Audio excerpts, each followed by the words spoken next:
ಈಗಾಗಲೇ big boss ಅಗ್ನಿ ಪರೀಕ್ಷೆ ಸ್ಟಾರ್ಟ್ ಆಗಿದೆ. ಹೌದು ಸ್ನೇಹಿತರೆ, ಬಿಗ್ ಬಾಸ್ ಅಗ್ನಿ ಪರೀಕ್ಷೆಯಲ್ಲಿ ಎಲ್ಲರೂ ಕೂಡ ತುಂಬ ಕಾಯ್ಕೊಂಡು ಕೂತಿದ್ದಾರೆ. ನೋಡಿದ್ರೆ ಭಯ ಆಗ್ತಿದೆ, ನಿಮ್ಮನ್ನು ಒಳಗಡೆ ಕಳಿಸೋಕೆ ಅನ್ನೋ ಮಾತನ್ನು ಅವರಿಗೆ ಸಂಗೀತ ಅವರು ಹೇಳಿದ್ದಾರೆ. ಸೊ ಯಾಕೆ ಈ ರೀತಿಯಾಗಿ ಹೇಳಿದ್ರು ರೈತನ ಹೆಂಡತಿಗೆ? ಯಾಕೆ ಸಂಗೀತ ಅವರು ಈ ರೀತಿಯಾಗಿ ಹೇಳಿದ್ರು? ಏನಾಯಿತು? ಯಾಕೆ ಭಯ ಆಗ್ತಿದೆ ಅನ್ನೋ ಮಾತನ್ನು ಹೇಳಿದರು? ಇದೆಲ್ಲದರ ಬಗ್ಗೆ ಸಂಪೂರ್ಣವಾದ ಮಾಹಿತಿಯನ್ನು ಈ ಒಂದು ವಿಡಿಯೋದಲ್ಲಿ ನಾನು ನಿಮಗೆ ತಿಳಿಸ್ಕೊಡ್ತೀನಿ. ಅದಕ್ಕೂ ಮೊದಲು ನೀವು ನಮ್ಮ ಚಾನಲ್ಗೆ ಹೊಸಬರಾಗಿದ್ದರೆ, ನೀವು ನಮ್ಮ ಚಾನಲ್ಗೆ ಸಬ್ಸ್ಕ್ರೈಬ್ ಮಾಡಿಲ್ಲ ಅಂದರೆ ಈ ಕೂಡಲೇ ಸಬ್ಸ್ಕ್ರೈಬ್ ಮಾಡಿ. ಹಾಗೆ ಪಕ್ಕದಲ್ಲಿರೋ ಬೆಲ್ ಐಕಾನನ್ನು ಪ್ರೆಸ್ ಮಾಡೋದ್ರ ಮೂಲಕ ನಮಗೆ ಸಪೋರ್ಟ್ ಮಾಡಿ. ಬಿಗ್ ಬಾಸ್ ಸೀಸನ್ 13ಗೆ ಕಾಮನ್ ಪೀಪಲ್ಗಳಿಗೂ ಕೂಡ ಅವಕಾಶ ಕೊಟ್ಟಿರೋದು ತುಂಬಾ ಒಳ್ಳೆಯ ವಿಷಯ.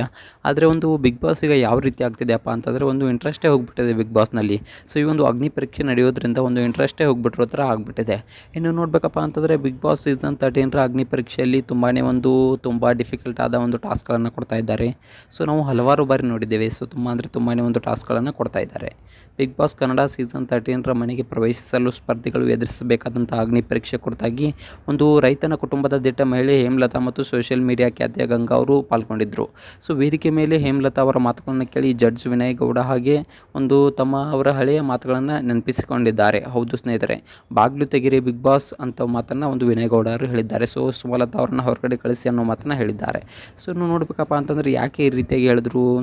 ಇನ್ನು ನೋಡಬೇಕಪ್ಪ ಅಂತಂದರೆ ಈ ರೀತಿಯಾದ ಮಾತನ್ನು ವಿನಯ್ ಗೌಡ ಅವರು ಹೇಳಿದಾಗ ಸೊ ಹೇಮಲತಾ ಅವರು ಗಾಬರಿ ಆಗ್ತಾರೆ. ಮತ್ತು ಅವರ ದಿಟ್ಟತನವನ್ನು ಕೊಂಡು ಮತ್ತೊಬ್ಬ ಜಡ್ಜ್ ಸಂಗೀತ ಅವರು ಹೇಳ್ತಾರೆ, ಹೇಮಲತಾ ಅವರನ್ನು ಬಿಗ್ ಬಾಸ್ ಮನೆಗೆ ಕಳುಹಿಸಲು ನಮಗೆ ಭಯವಾಗ್ತಿದೆ ಅನ್ನೋ ಮಾತನ್ನು ಕೂಡ ಹೇಳ್ತಾರೆ. ಸೊ ಯಾಕೆ ಈ ರೀತಿಯಾಗಿ ಹೇಳಿದ್ರು? ಏನಾಯಿತು ನಾವು ನೋಡಬೇಕಪ್ಪ ಅಂತಂದರೆ, ಇದಾದ ನಂತರ ಏನಾಗುತ್ತೆ ಅಂದರೆ ವೇದಿಕೆಗೆ ಬರುವ ಸೋಷಿಯಲ್ ಮೀಡಿಯಾ ಸ್ಟಾರ್ ಗಂಗಾ ಅವರು ಅಡ್ಬಿದೆ ಅಕ್ಕ ಅನ್ನೋ ಮಾತನ್ನು ಹೇಳ್ತಾರೆ.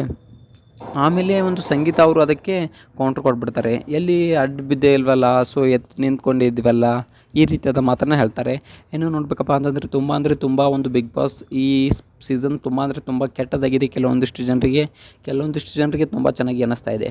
ಸೊ ಈ ಬಿಗ್ ಬಾಸ್ ಸೀಸನ್ 13 ಹೇಗೆ ಅನ್ನಿಸ್ತಾ ಇದೆ ನಿಮಗೆ? ಒಳ್ಳೆಯದಾ ಅಥವಾ ಇದೇ ರೀತಿಯಾಗಿ ಅಗ್ನಿ ಪರೀಕ್ಷೆ ನಡೆದ್ರೆ ಒಳ್ಳೆಯದಾ ಅಥವಾ ಮೊದಲಿನ ಥರ ಇದ್ರೇ ಚೆನ್ನಾಗಿರುತ್ತಾ? ಇದ್ರ ಬಗ್ಗೆ ನಿಮ್ಗೆ ಅನ್ನಿಸ್ತಾ ಅನ್ನೋದ್ರೆ ಕಮೆಂಟ್ ಮಾಡಿ.